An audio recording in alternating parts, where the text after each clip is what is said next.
하늘에 있던 군대들이 희고 깨끗한 고운 아마포 옷을 입고 흰 말을 타고 그분을 따르다가 그분의 입에서 예리한 검이 나오는데 그분께서 그 검으로 민족들을 치시고 또 철장으로 그것들을 다스리시리라. 또 그분께서는 전능자 하나님의 맹렬한 진노의 포도주 틀을 밟으시며 그분께서는 그분의 옷과 넓적다리에 왕들의 왕 주들의 주라고 기록된 한 이름이 있느니라. 아멘. 오늘 저는 요한계시록 제 28강입니다. 이 어린 양의 혼인 잔치와 그리스도의 최후 승리라는 제목으로 오늘 요한계시록 19장 말씀을 강해하도록 하겠습니다. 이제 오늘 말씀에서 이제 중요한 것은요, 이제 예수님의 최후 승리라는 거예요. 여러분, 이 예수님의 최후 승리가 갖는 의미는 뭐냐면 이미 우리는 어떤 상황 속에서 살고 있다? 승리한 삶을 살고 있다는 겁니다. 지금 요한계시록은요, 아직 지금 여기서 19장은 이루어지지 않았지만 마지막에 최종적으로 승리하실 분은 누구시라고 지금 말씀하고 있는 거예요? 예수 그리스도. 그러니까 지금 엄밀히 따지면 우리 성도들의 영적인 전쟁이나 이 땅에서의 모든 육신적인 이러한 모든 전쟁들이 결국은 예수께서 다 이미 이겨놓으신 전쟁을 우리가 이기고 있다고, 우리가 살고 있다라고 성경은 말씀하고 있습니다. 그래서 요한일서에 가보면 우리가 다 이긴 자들이다. 예수 그리스도를 믿는 자가 아니면 누가 이긴 자냐라고 말씀하면서 예수님을 믿는 사람, 모든 사람들이 다 이기는 자다라고 말씀하고 있는 거예요. 그러니까 이제 우리는 다 이기는 자들이고 예수님의 그 승리 속에 다 들어가 있는데 지금은 어떤 상태예요, 여러분? 마지막으로 마귀가 최대한 발악을 하고 있습니다. 이럴 때 우리는 이긴 자로서의 삶을 살 건가? 아니면 이기지 못하고 계속 질질 끌려가면서 살 건가? 이것은 어떻게 보면 우리의 선택 속에 있어요. 예수님이 이기셨지만 여러분, 전쟁에서 이겼다고 해서 전쟁에서 이겼는데요, 나머지 끝까지 발악하는 적군들이 있잖아요. 이 적군들이 여러분 얼마든지 사람을 죽일 수 있는 거예요. 그렇죠? 전쟁은 이겼습니다. 그러나 아직도 끝까지 발악하고 있는 잔당들이 있다라는 거예요. 그래서 옛날에 그런 그 뉴스들 많이 있지 않았습니까? 남태평양에 어떤 섬에 갔더니 아직도 2차 세계대전이 안 끝난 줄 알고 일본군들이 거기서 총을 가지고 이제 막 쏘고 그런 일이 있었어요. 전쟁은 다 졌는데 아직도 자기들이 진 줄 모르고 있었던 거죠. 그러니까 마치 이것과 같이 예수님은 이미 십자가에서 피 흘리시고 죽으심을 통하여서 사망의 권세, 죽음의 권세, 지옥의 모든 권세가 다 그분 앞에 무릎 꿇게 되고 완전히 패망하게 됐음에도 불구하고 지금 마지막 잔당들이 남아있다는 겁니다. 그러니까 이 잔당들이 계속해서 우리를 영적인 상태에서 공격을 해오고요. 그러한 것들이 우리의 육신이 연약해지거나 아니면 우리가 어떤 감정적으로 흔들릴 때 이러한 마귀들의 그러한 술책에 쉽게 넘어갈 수 있다는 겁니다. 그런데 지금 우리의 상태가 어떤지 성경이 말씀해 주고 있어요. 우리 8절 말씀 한번 볼게요. 19장 8절입니다. 또 그녀가 깨끗하고 희고 고운 아마포 옷을 차려입도록 허락하셨는데 그 고운 아마포는 성도들의 의인이라 하더라. 자, 여기서 말하는 그녀는 누굴까요, 여러분? 이 그녀. 이 그녀가 깨끗하고 고운 아마포를 옷을 입도록 허락해 주신 겁니다. 그런데 이 아마포 옷이 뭐라고요? 성도들의 의라고 말씀해요. 그러니까 예수 그리스도를 옷 입는다 이런 말씀 들어보셨죠? 지금 여기 있는 그녀는 바로 예수 그리스도 안에서 구원받은 사람들입니다. 그래서 성경에서 보면은 여러분 이 처녀들도 나오고 예수님의 아내가 나와요. 그래서 아내는 바로 우리가 지금 우리 교회들을 성경에서는 아내라고 부르고 처녀들은 바로 이스라엘 백성들을 처녀라고 부르는 겁니다. 그렇기 때문에 여기서 이스라엘 백성들이 여기서 이 그녀라는 것은 구원받은 성도들로 볼 수도 있지만 이 19장의 말씀에 있는 그녀는 누구냐면 환난기를 겪으면서 거기서 구원받은 14만 4천 명 바로 요 사람들을 이야기하는 거예요. 환난 가운데서 구원받은 사람들을 이야기하는 겁니다. 그래서 이 사람들이 지금 입고 있는 것은 성도들의 의라고 하는 희고 고운 아마포 옷을 입고 있는 것을 볼 수가 있습니다. 그래서 오늘 요한계시록 우리가 이제 전체적으로 보면서 우리가 승리하신 예수님을 바라볼 수 있어야 돼요. 그리고 이 승리를 통해서 왕들의 왕 그리고 주들의 주이신 예수님께서 우리의 삶에서도 동일하게 오늘날도 왕들의 왕이시고 주들의 주이심을 우리가 깊이 깨닫고 묵상해야 될 줄로 믿습니다. 오늘 말씀과 관련된 말씀들이 많이 있는데요. 그 중에서 시편 2편입니다. 시편 2편 9절 말씀 우리 함께 읽어볼까요? 시편 2편 9절입니다. 맨 앞 페이지 첫 번째 맨 윗줄에 있습니다. 내가 그들을 철장으로 부수고 토기장이의 그릇같이 산산조각 부수리라 하셨도다. 아멘. 예수님께서 바로 산산조각에는 바로 철장으로 마지막 때 심판하실 것을 말씀하고 있습니다. 그런데 이때 누구와 같이 오시는 거예요? 수많은 성도들과 같이 와서 그 성도들이 철장으로 다스리는 그 일을 함께 하는 겁니다. 그래서 요한계시록 19장의 개요를 보시면 계시록 18장에 음녀 바빌론을 무너뜨린 실체가 더욱더 구체적으로 나옵니다. 그래서 그 실체는 바로 누구십니까? 왕들의 왕, 주들의 주이신 예수 그리스도가 바로 이 음녀 바빌론을 철저하게 무너뜨리시고 진노의 포도즙으로 그들을 밟아서 죽이신다라는 것이 성경의 말씀입니다. 그래서 오늘 이 예수님의 이 승리를 보면서 지금 이제 하늘에서 기쁨의 이러한 잔치들이 벌어지고 있는 겁니다. 요한계시록 2장 한번 가볼게요. 다시 앞쪽으로 해서 요한계시록 2장 14절에서 19절에 가보면 이러한 말씀이 있습니다. 자, 14절에서 19절 여기에도 동일하게 예수님의 모습에 대해서 요한이 설명을 하고 있어요. 예수님의 모습에 대해서 그분은 머리와 머리털은 양털같이 희고 눈같이 희며 그분의 두 눈은 불꽃 같고 그분의 두 발은 용광로에서 달군 듯한 정제된 놋 같으며 그분의 음성은 많은 물들의 소리와도 같고 아까 우리 많은 물들의 소리 들으셨죠? 근데 자, 그 다음에 16절입니다. 그분의 오른손에는 7별이 있으며 그분의 입에는 양날 달린 날카로운 검이 나오고 그분의 용모는 해가 세차게 빛나는 것 같더라. 내가 그분을 볼 때 죽은 자같이 그분의 발 앞에 쓰러지니 그분께서 오른손을 내 위에 얹으시며 내게 이르시되 두려워 말라 나는 처음이요 마지막이니 나는 살아있는 자라 전에 죽었으나 보라 내가 영원 무궁토록 살아있노라. 아멘. 자, 이분이 누구실까요, 여러분? 예수님입니다. 전에 죽었으나 살아나신 분, 인류의 역사 속에서 전에 죽었으나 살아나신 분은 오직 예수 그리스도밖에 없고요. 이 땅에 오신 예수님께서는 영원 무궁토록 지금 하나님의 왕좌 우편에 앉아서 이 땅을 심판하시기를 지금 기다리고 계시는 거예요. 그러니까 여러분 예수님께서 초림 때는 어떤 모습으로 오시는 거예요? 바로 어린 양과 같이 초라하고 볼품 없고요. 정말 이 마른 뿌리와 같이 이렇게 야윈 그런 분으로 오십니다. 나귀 새끼를 탈 만큼 아주 말랐고 작은 그런 분으로 오셨다면 다시 오시는 예수님 지금 어떤 분이라는 거예요, 여러분? 왕 중의 왕, 주들의 주, 엄청난 영광을 가지고요, 엄청난 심판주로 굉장히 무서운 모습으로 다시 오시는 것을 우리가 볼 수가 있습니다. 그래서 우리 다시 본문으로 가보면 지금 예수님은요 19장에서 온 세상을 심판하신 바로 마지막 그 음녀 바빌론을 다 철장으로 밟아서 진노의 포도즙을 심판을 하신 분이 예수 그리스도시다라는 것을 말씀해주고 있습니다. 그러니까 여러분 우리가 예수님에 대해서 사랑도 이야기하고요, 예수님의 여러 은혜도 이야기하는데 공통적으로 같이 나와야 되는 게 이제 예수님이 심판주로 오신다라는 거예요. 여러분 예수님이 심판주로 오신다는 게 우리 성도들에게는 기쁨이 되어야 됩니다. 그리고 또 기쁨과 함께 우리 마음속에 두렵고 떨리는 마음이 있어야 돼요. 왜 그렇습니까? 우리가 그분 앞에 가서 심판받기 때문에. 성도들도 심판받는 거예요.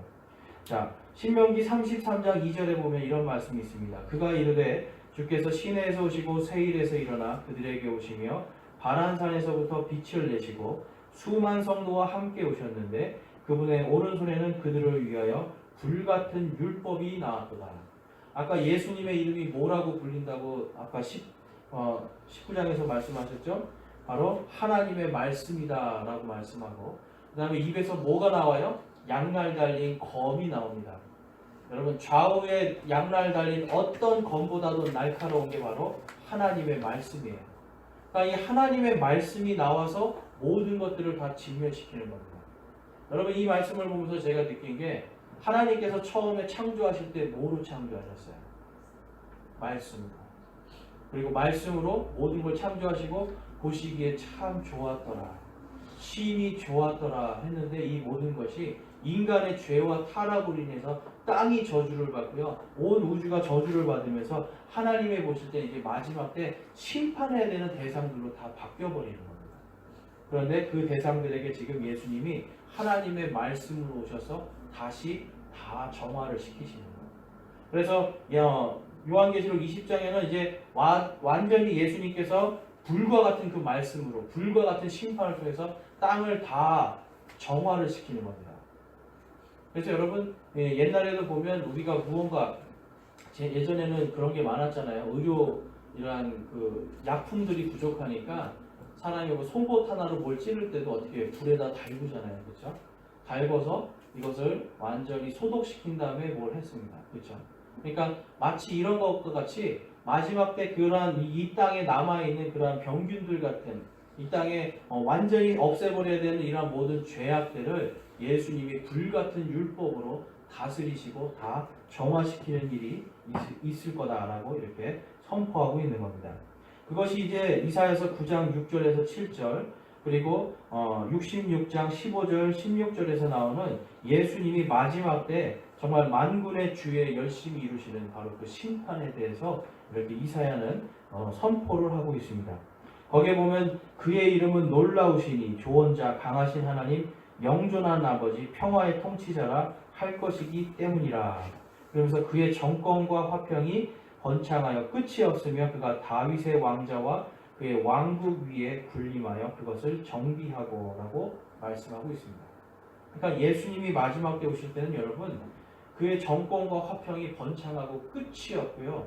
완전히 모든 것들을 다 다스리는 모든 것 위에 군림하시는 진정한 왕으로 오신다 이렇게 말씀하고 있습니다.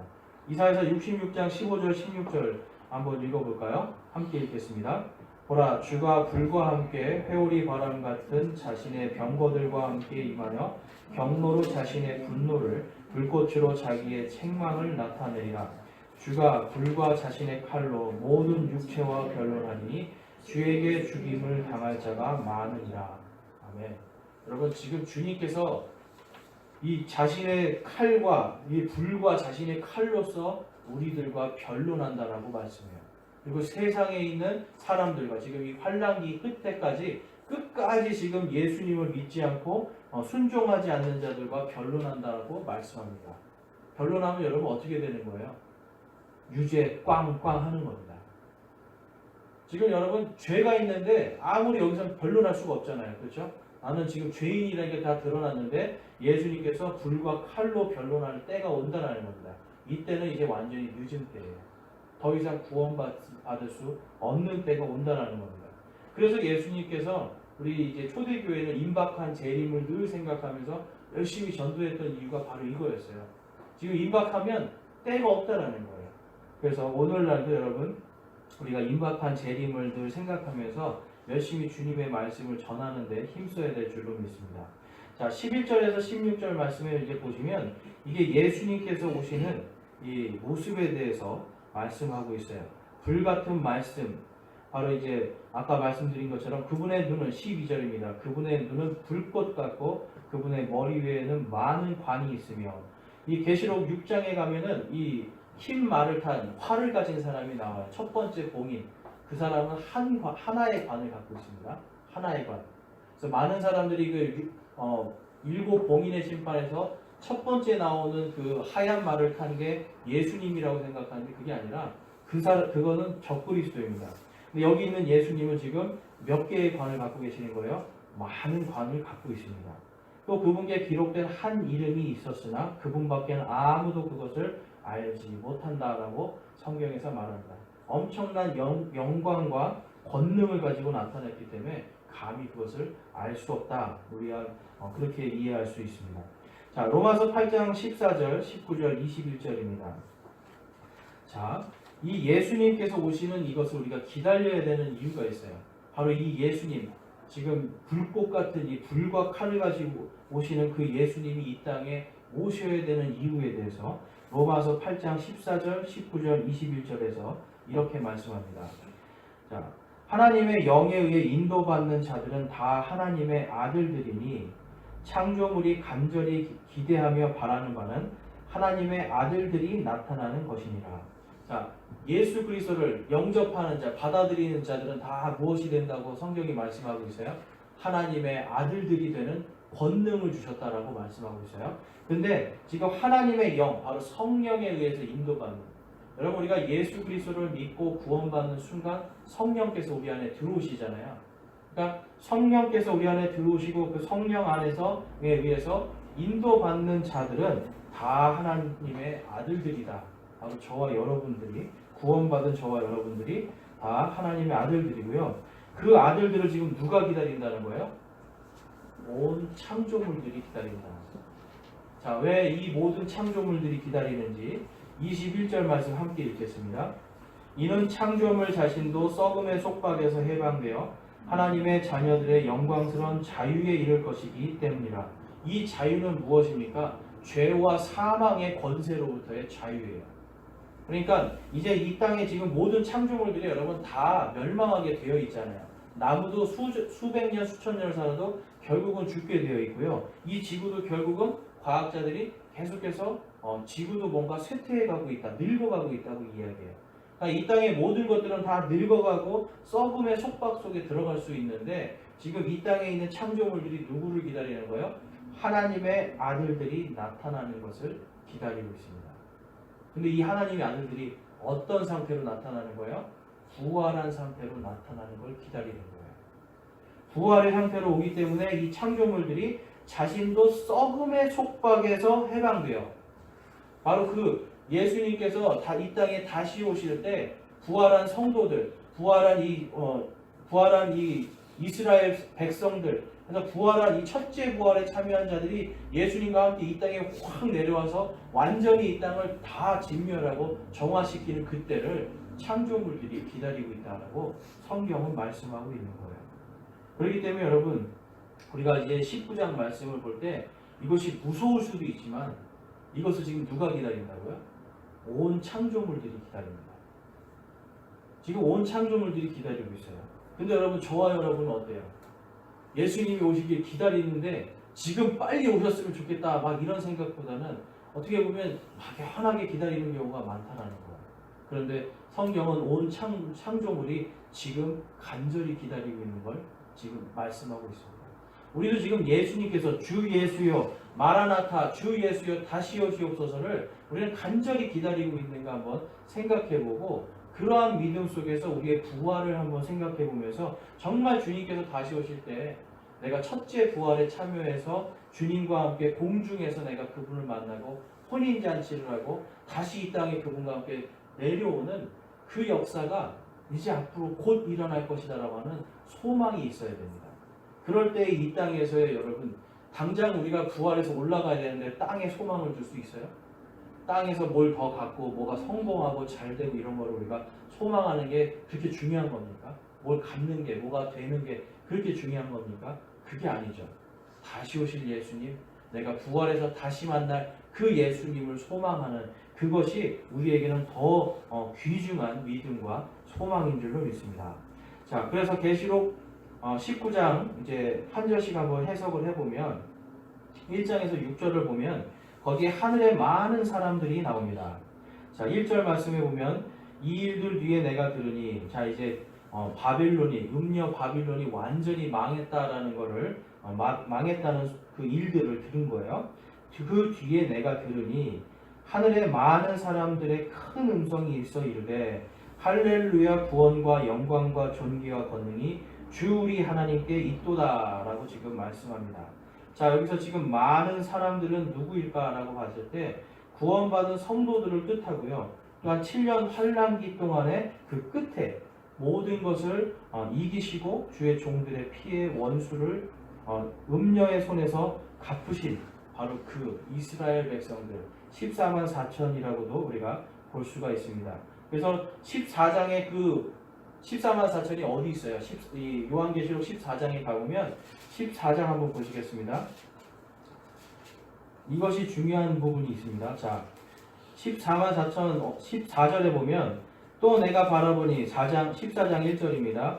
또 내가 바라보니 보라 어린 양께서 시온산 위에 서 계시고 여기 있는 시온산은 여러분 땅에 있는 시온산일까요? 아닙니다. 하늘에 있는 시온산입니다. 그분과 함께 누가 서 있습니까? 14만 4천이 서 있는데 자 그분과 함께 14만 4천이 서 있는 걸 지금 사도 요한이 말씀해주고 있습니다. 그래서 여러분 이게 왜 중요하냐면 이 14만 4천이 할렐루야 주 하나님을 찬송하는 거예요. 할렐루야 하면서 지금 누구를 찬송하고 있습니까? 주 하나님 곧 전능하신 분께서 통치하시는 도다. 이거를 선포하는 거예요. 근데 이거를 선포하는 순간 어떻게 되는 겁니까 여러분? 이것이 선포가 되어야 예수 그리스도께서 땅으로 내려오시는 역사가 일어나는 겁니다. 자, 우리 시편 94편 1절에서 3절 말씀 볼게요. 오 하나님이여 원수 갚는 일이 주께 속하였나이다. 오 하나님이여 원수 갚는 일이 주께 속하였사오니 친히 자신을 나타내소서. 우리 2절과 3절 함께 읽겠습니다. 땅을 심판하는 주여 친히 일어나사 교만한 자들에게 보응하옵소서. 주여 사악한 자들이 어느 때까지 개가를 부르나이까. 자, 이 말씀을 이제 누가복음과 연결이 됩니다. 누가복음 13장 35절 보라 너희 집이 버림받아 너희에게 황폐하게 되었느니라. 진실로 내가 너희에게 이르노니 너희가 말하기를 찬송하리로다 주의 이름으로 오시는 이여 할 때까지 너희가 나를 보지 못하리라 하시니. 이게 마태복음 23장에도 나와 있고 시편 118편 26절에도 나와 있습니다. 그러니까 여러분 찬송하리로다가 히브리어로 뭐죠? 할렐루야입니다.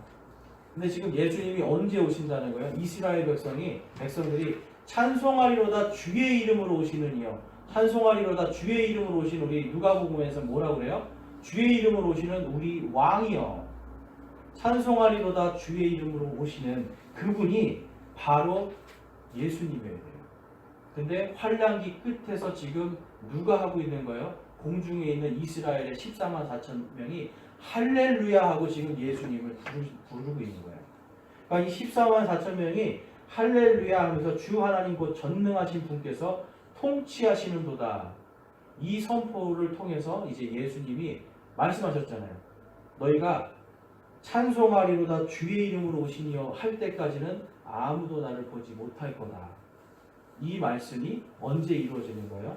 요한계시록 19장에서 이루어지는 겁니다. 그러니까 예수님께서 예언하신 것들이 말씀 그대로 이루어지는 것을 볼 수가 있습니다. 이제 뒷장으로 넘어가 보시면 이 할렐루야를 또 한 번 더 합니다. 자, 지금 보면 4절에서도 할렐루야 하고요. 또 6절에서도 할렐루야 하고 두 번이나 지금 할렐루야 하면서 이제 예수 그리스도의 통치에 대해서 말씀하시는데 여기서 지금 이 왕좌에 계신 분은 바로 삼위일체 하나님을 말씀하는 거예요. 자, 여러분 히브리서에 가면 예수님이 어디에 앉아 계세요? 하나님의 왕좌 오른편에 앉아 계시는 거예요. 그거를 지금 이제 사도 요한이 볼 때는 이 전체가 뭐로 보이는 겁니까? 하나님의 왕좌로 보이는 겁니다. 그러니까 지금 삼위일체 하나님께서 앉아 계실 때 거기를 사도 요한하고 14만 4천하고 수많은 성도들이 지금 모여서 바로 그 왕좌를 바라보면서 할렐루야 하고 있는 거예요. 특별히 이스라엘 백성들이 할렐루야 주의 이름으로 오시는 이여라고 하면서 이 예수 그리스도의 통치를 소망하면서 찬양할 때 그 다음에 11절에 예수님께서 이제 이 땅으로 내려오시는 장면이 나옵니다. 자, 근데 이제 그 전에 혼인잔치가 하늘에 있다라고 성경이 말씀하고 있어요. 7절에 보면 우리가 즐거워하고 기뻐하며 그분께 존귀를 돌릴지니 어린 양의 혼인잔치가 이르렀고 그분의 아내가 자신을 예비하였도다라고 말씀합니다. 자, 여러분 그분의 아내는 누구입니까? 예수님의 아내. 그 아내는 바로 교회들이라고 성경이 증거하고 있습니다. 에베소서 5장 25, 27, 30절입니다. 남편들아 너희 아내 사랑하기를 그리스도께서 교회를 사랑하사 교회를 위하여 자신을 주신 것 같이 하라. 또 이것을 점과 주름이나 그런 것이 없는 영광스러운 교회로 자기를 위해 제시하려 하심이며 교회가 거룩하고 흠이 없게 하려 하심이라. 우리 30절 말씀 함께 읽겠습니다. 우리는 그분의 몸과 그분의 살과 그분의 뼈들에 속한 지체들이니라. 아멘. 창세기 2장 23절에 가면 아담이 이브를 보고 뭐라고 그래요? 내 뼈 중에 뼈요 내 살 중에 살이다 라고 말씀해요. 그러니까 지금 이 아담이 고백하는 자신의 아내는 유일하게 한 명, 이브 한 명이잖아요. 예수님께서 지금 뭐라고 말씀하시는 거예요? 예수님도 동일하게 말씀하시는 거예요. 그분의 살과 그분의 뼈들에 속한 지체들. 지금 이제 사도 바울의 이야기죠. 그러니까 에베소서에서 지금 사도 바울이 이 아담과 이브의 형상처럼 또한 가정에서 남편과 아내의 모습처럼 정말 그분의 살이요 그분의 뼈에 속한 지체가 바로 교회다라고 지금 에베소서에서 말씀합니다. 그러니까 예수님의 아내는 누굽니까? 교회들이에요. 그러니까 예수님의 아내는 지금 교회들이고요. 우리는 전부 다 예수님과 함께 공중에서 혼인잔치가 열릴 때 올라갈 교회들이라고 볼 수가 있습니다. 자, 고린도전서 15장 45절에 그러므로 기록된 바 첫사람 아담은 살아있는 혼이 되었더라 함과 같이 마지막 아담은 살려주는 영이 되셨느니라. 어떤 영이죠? 바로 성령님께서 우리 안에 들어오시면 뭐가 된다고요? 하나님의 아들들이 되는 겁니다. 그러니까 살려주는 영이 되시는 거예요. 자, 로마서 8장 11절입니다. 그러나 만일 예수님을 죽은 자들로부터 일으키신 분의 영께서 너희 안에 거하시면 그리스도를 죽은 자들로부터 일으키신 분께서 너희 안에 거하시는 하나님의 영을 통해 너희 죽을 몸도 살리리라. 아까 온 창조물이, 온 세상, 온 우주가 누구를 기다린다고요? 하나님의 아들들, 바로 하나님의 영에 인도받는 하나님의 아들들. 근데 그 아들들이 다 부활한 상태거든요. 그러니까 지금 우리는 이 로마서 8장에서 지금 부활에 대해서 이야기하고 있는 겁니다. 계속해서. 자, 그럼 이 부활의 상태가 어떤 건가? 이 데살로니가 전서 4장 16절에서 17절입니다. 함께 읽어보겠습니다. 주께서 호령과 천사장의 음성과 하나님의 나팔 소리와 함께 친히 하늘로부터 내려오시리니 그리스도 안에서 죽은 자들이 먼저 일어나고 그 뒤에 살아서 남아있는 우리가 그들과 함께 구름들 속으로 채어 올라가 공중에서 주를 만나리라. 그리하여 우리가 항상 주와 함께 있으리라. 아멘. 자, 그 밑에 우리 14장 로마서 14장 9절 말씀만 한번 읽어보겠습니다. 이 목적을 위해 그리스도께서 죽으시고 일어나사 다시 살아나셨으니 이것은 그분께서 죽은 자와 산 자의 주가 되려 하심이라. 아멘. 여러분 지금 공중에서 올라가 있는 성도들은 다 어떻게 되어 있는 성도예요? 공중에서 지금 혼인잔치에 들어가 있는 성도들은 다 부활한 성도들입니다. 지금 우리가 부활한 성도들이 다 올라가고 부활한 성도들이 예수님과 같이 와야 이 땅에 완전한 구속이 이루어지는 거예요. 더 이상 사망도 없고요. 어떤 지옥도 없고 완전한 평화와 하나님의 영원한 생명이 있는 그 하나님의 왕국이 이 땅에 임하는 거예요. 그러니까 뜻이 하늘에서 이루어진 것 같이 땅에서도 이루어진다는 건 여러분 다른 게 아니라 하나님의 왕국이 지금 모든 것들을 다 새롭게 한 진정한 왕국이 하늘에 지금 뜻이 이루어져 있고요. 이것이 예수 그리스도와 함께 다시 이 땅에 올 것이다. 그것이 성경에서 말하는 우리 주기도문의 진정한 의미입니다. 자, 그래서 이렇게 내려온 자들이 어떻게 되는가 한번 그 다음에 로마서 14장 11절 말씀 한번 볼게요. 기록된 바 내가 살아있음을 두고 맹세하노니 모든 무릎이 내게 굴복하고 모든 혀가 하나님께 자백하리라. 주가 말하노라 하였느니라. 그러므로 이와 같이 우리 각 사람이 자신에 관하여 하나님께 회개보고 하리라 라고 말씀합니다. 자, 이 회개보고를 어디서 할까요? 10절에 보시면 우리가 다 그리스도의 심판석 앞에 서리라 라고 말씀해요. 그리스도의 심판석 앞에 우리가 다 가서 회개보고를 하는 겁니다. 그러니까 우리 잘못을 회개하는 게 아니라 여러분 이거는 영어로 가면 어카운팅이에요. 어카운팅. 어카운팅이 뭡니까 여러분? 여러분 계좌, 통장 계좌 아시죠? 통장 계좌. 이런 거예요. 그래서 잘하고 못하고가 하나님 앞에 가서 꼭 그렇게 표현할 수는 없지만 어쨌든 그냥 우리가 아는 상식으로는 잘하면 플러스, 못하면 마이너스 이런 식으로 우리가 생각할 수 있어요. 어떤 건지 우리가 알 수가 없어요. 정확하게. 그렇지만 회개복음을 통해서 우리가 잘못한 것들을 하나님께서 다 심판하신다. 그렇게 써 있습니다. 자, 그 어떤 것들을 심판하는지, 그래서 고린도, 아까 로마서에서 형제를 판단하는 것, 그 다음에 고린도전서 3장에서는, 자, 고린도전서 3장 13절 말씀 한번 볼게요. 각 사람의 일이 드러나리라. 그날이 그것을 밝히 드러내리니 이는 그것이 불에 의해 드러나고 그 불이 각 사람의 일이 어떤 종류인지 시험할 것이기 때문이라. 아까 예수님이 뭘 갖고 오신다고요? 불과 칼, 불과 같은 율법으로 오시죠. 그래서 여러분들이, 저와 여러분이 그리스도의 심판석 앞에 서는 그날 불로 우리를 다 하나님께서 태우신다는 겁니다. 그래서 어떤 사람이 그 기초 위에 세운 일이 남아있으면 그는 보상을 받고 어떤 사람의 일이 불타면 그는 보상의 손실을 당하리라. 그러나 그 자신은 구원을 받되. 자, 이게 그러면 여러분, 구원받은 성도가 지옥 간다는 얘기가 아니라는 거 아시겠죠? 구원은 받는데요, 회개보고해서 잘못한 것들을 다 태우시는 거예요. 자, 그 다음에 볼게요. 구원을 받되 불에 의해 받는 것 같이 받으리라. 우리는 이걸 부끄러운 구원이라고 이야기합니다. 너희가 하나님의 성전인 것과 하나님의 영께서 너희 안에 거하시는 것을 너희가 알지 못하느냐 라고 말씀하고 있습니다. 또한 우리 골로새서 2장 18절을 한번 보겠습니다. 아무도 꾸며낸 겸손과 천사 숭배로 너희를 속여 너희 보상을 빼앗지 못하게 하라. 그런 사람은 자기가 보지 아니한 그것들 속으로 들어가 자기의 육신적 생각으로 말미암아 헛되이 우쭐대며 라고 말씀하고 있습니다.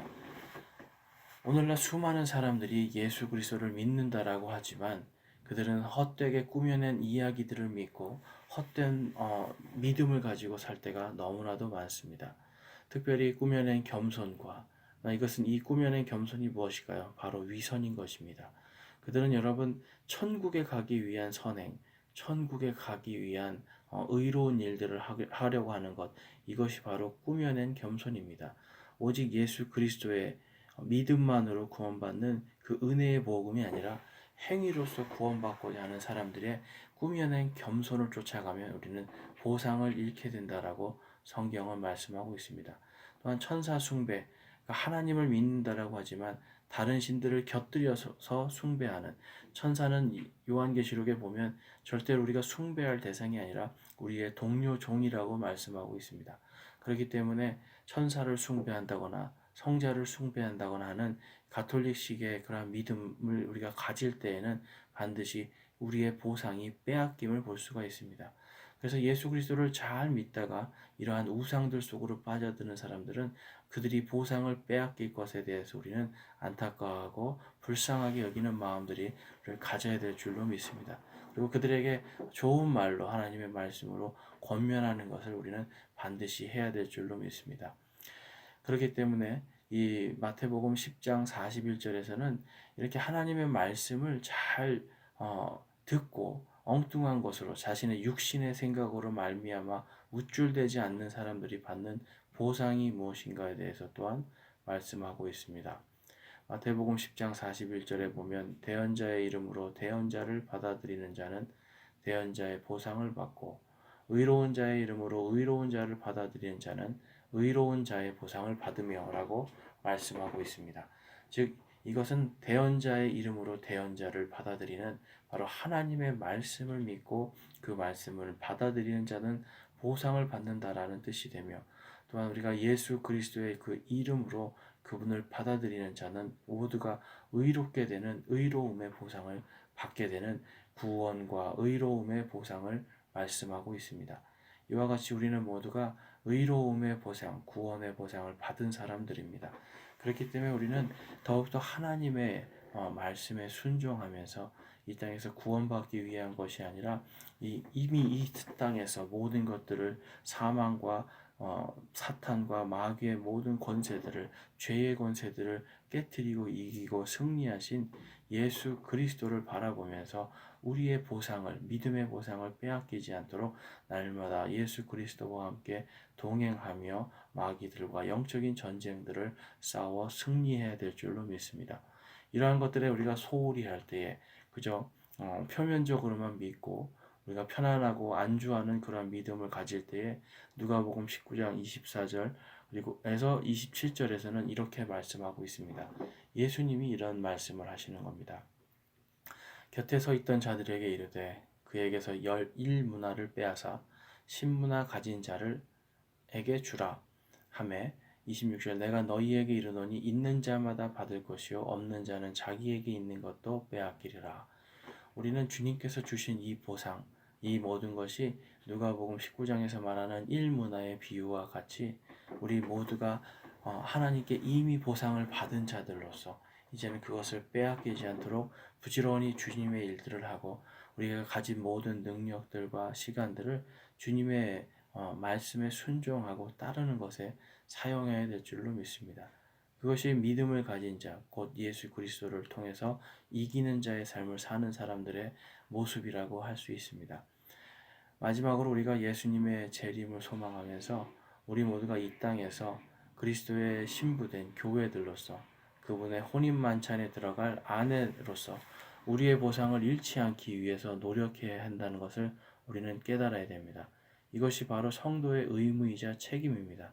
보상을 우리는 잃지 말아야 되는 것이 바로 이기는 자 예수 그리스도께서 이기신 것과 같이 이 땅에서 이기는 자의 삶을 살아가는 우리 모두의 의무이자 책임인 것입니다. 주님은 우리에게 바로 그것을 원하고 계시고 우리가 그것을 행할 때에 하나님은 우리의 모든 믿음의 행위들을 기뻐하시면서 이제 우리가 그리스도의 심판석에 설 때에 주님께서 우리를 기뻐하시며 반갑게 맞이하시고 우리는 영광스럽게 그분을 공중에서 만나 그분의 혼인잔치로 들어가는 놀라운 경험을 하게 될 것입니다. 그러므로 이 땅을 살아가면서 저와 여러분이 성도의 의무와 책임을 다하기를 주님의 이름으로 축원합니다.